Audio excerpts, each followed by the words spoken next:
Plastic ব্যবহারের মানে সময়কালটা কিন্তু খুব বেশি নয়। আমার মনে আছে যে ছোটবেলাতে দেখতাম যে আমরা গোসল করতাম, সেটা টিনের বালতি ছিল।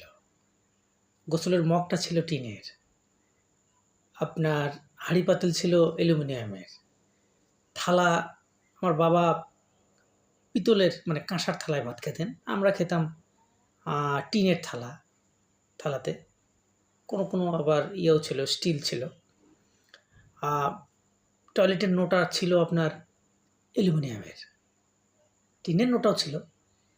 এরকম নিত্য প্রয়োজনীয় সব দ্রব্যাদি ছিল টিন, স্টিল অথবা কাঁসার।